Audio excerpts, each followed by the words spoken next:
لەبارەی دۆخی سوودانەوە گفتوگۆی زیاتر دەکەم دیارە لە کاتژمێر 12 شەوی ڕابردووەتە لە بەرەبەیانی ئەمڕۆوە ئاگربەست بۆ ماوەی 72 کاتژمێر لە سوودان ڕاگەنراوە. دەمەوێت گفتوگۆ بکەم لەگەڵ بەڕێز ئەحمەد یاسری توێژەری سیاسی لە سیدنی لە ئوسترالیاوە لەگەڵمە. بەڕێز ئەحمەدەم کاتت باش، زۆر سپاس کە میوانی کوردستان 24 دیارامە پێشتریش چەند جارێک بۆ ماوەی 3 جار ئاگربەست ڕاگەنرا، بەڵام هیچ کام لەلایەنەکان پابەندی ئاگربەستەکە نەدەبوون. پێتان وایە کە ئەم جارە ئەم ئاگربەستە سوودی دەبێت، لایەنەکان پێوەی پابەند دەبن و دەبێتە دەواازەیەک بۆ ئەوەی کە سوودان لەو دۆخەی تێیدایە بێتە دەرەوە؟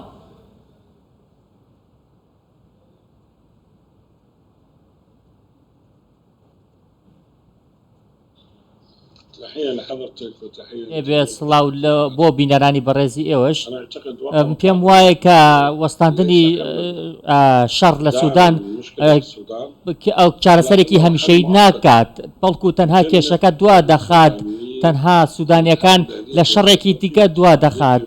پێویستە سوودانیەکان بگەن بە ڕێکەوتنێکی سیاسی کە بە پاڵ پێشراو بێت بە ڕێکەوتنێکی سەربازی.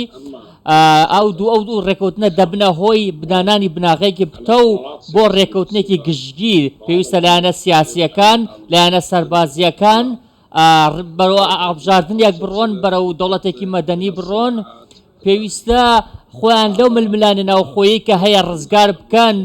پێویستە واو ئەو ترسە لە دڵی سوودانیەکان دەربێنن کە هەمیشە ترسی پێک. بەڵام بەڕێز یاسری خۆشتان دەزانن کە بە نێوەندگیری نەتەوە یەکگرتووەکان و ئەمریکا هەوڵدرا کە هەڵبژاردن جارێکی دیکە لە سوودان بەڕێوە بچێ مانگی دوی ئەم ساڵ کۆبوونەوە لەسەرەوەی کە هەڵبژاردن بکرێت، بەڵام بینیمان کە دۆخەکە گۆڕا لە کاتێکی کەمدا گۆڕا بوو بە ئەو پێکدادانەی لە نێوان ئەم دوو سەرکردە سەربازی سووداندا دروست بکەواتە پێتان وایە جارێکی دیکە ئومێد هەیە بۆ ئەوەی کە بتوانن بچنەوە سەرمێزی گفتوگۆ و بڕیار لە هەڵبژاردن بدەن؟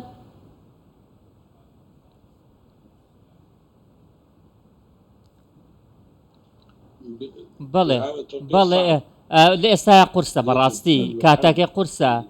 پێویستە ئەو لایەنە سەربازیانی کە دەسەڵاتیان بەدەستەوەیە ناوکۆکیەکانیان وەلا بنێن تاوەکو بەرەو گفتوگۆی سیاسی بڕۆن. ئێستا ئەوەی کێشەی سیاسی نییە، بەڵکو کێشەی سەربازیە. پێویستە لایەنە سەربازیەکان کێشەکە چارەسەر بکەن بۆ ئەوەی کە لایەنە سیاسیەکەش ئاڕاستی چارەسەر وەربگرێت و لایەنە حیزبیەکانش بتوانن بە شێوەیەکی گشتگیر بەشداری لە هەڵبژاردنەکان بکەن. بەڵام قورسە لە ئێستاەوە. باشە، یعنی وەک خۆشتان دەزانن ئاماژەت پێکرد ئێستا جەنگەکە لە نێوان دوو سەرکردەی سەربازیە. حەمیدەتی زیاتر لە 100,000 هێزی چەکداری هەیە و لەولاوە عەبدولفەتاح بورهان بە هەمان شێوە سەرۆکی سوپای سوودانە. ینی پێشبینی ئەوە دەکرێت کە یەکێک لەم جەنەراڵە سەربازیانە ببێت بە سەرکردەیەکی دیفاکتۆ لە سوودان؟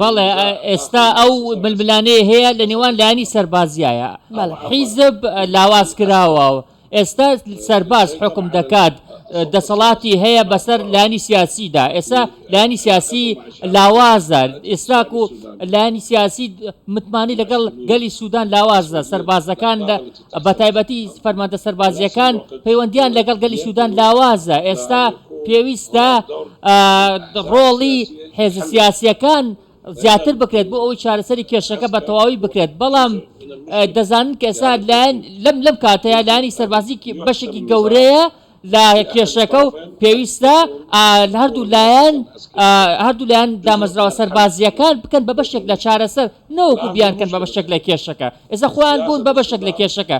سیاسەت لە سووداندا ئێستا دەسەڵاتی نییە، ئێستا مەیدانی نییە، ئێستا دەرفەتی جوڵەی نییە، بەڵکو ئێستا سەرباز دەسەڵاتیە، بەرەو سەربازگەر ڕۆیشتووە. هەتاوەکو ئەگەر ئێستا تاوەکو لەلانی سیاسیوە فشارێک دروست نەکرێت لەسەر لانی سەربازی بۆ ئەوەی ڕێکەوتن بکرێت، بەرەو چارەسەرێکی سیاسی بڕۆن، بەرەو گفتوگۆ بڕۆن، پاڵپشتی گفتوگۆکەن. هاوڵاتیانی سوودان ئەوان ناتوانن ببن بە بەشێک لەو فشارە لەسەر لایەنە سەربازیەکان؟ ینی بە پێی خوێندنەوەی ئێوە پێتان وایە کە سوودانیەکان لایەنگری کامیانن؟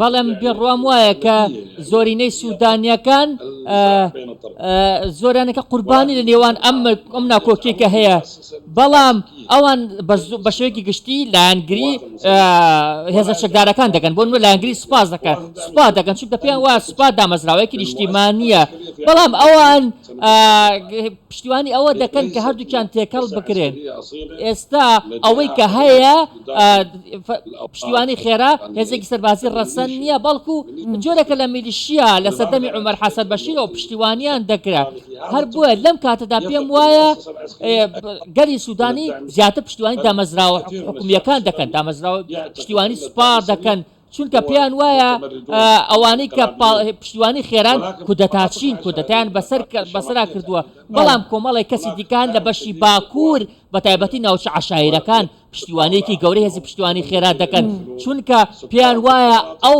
پێیان وایە هێزی پشتیوانی خێرا نمایشی ئەوان دەکات چونکە پێیان وایە کە هێزی پشتیوانی خێرا بە تایبەتی پێیان وایە عەبدولفەتاح بورهان لە ساڵی 2019 کودەتای کردووە بەسەر هێزی پشتیوانی خێرادا هەر لەبەر ئەوەی خەڵکی باکوور پشتیوانی هێزی پشتیوانی خێرا دەکەن بەڵام من پێم وایە وەکو خۆم کە ناوچەی خەرتومی پایتەخت پاپشی سوپا بەڵام ئەی لەبارەی ینی دەستوەردانە هەرێمی و نێودەوڵەتیەکانەوە وڵاتانی دیکە چی ئەوان دەستوەردان دەکەن لە کاروباری ناوخۆی سوودان یاخود هیچ پاڵپشتێکی هیچ کام لەم سوپای سوودان و هێزەکەی حەمیدسی دەکەن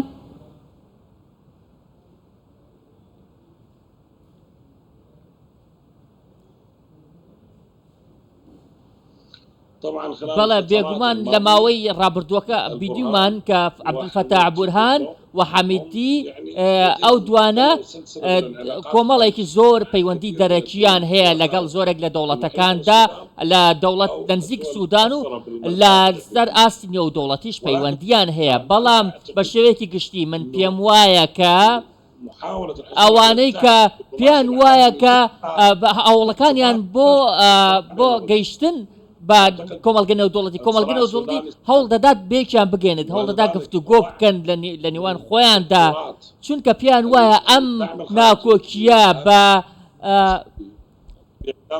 چونکە پێیان وایە کە ئەو فشارن نێودەوڵەتیەکان هەوڵ دەدەن فشاری سەربازی نەهێڵن ناو خۆدا ڕێز ئەحمەد یاسری توێژەری سیاسی لە سیدنیەوە لەگەڵم بووی سپاس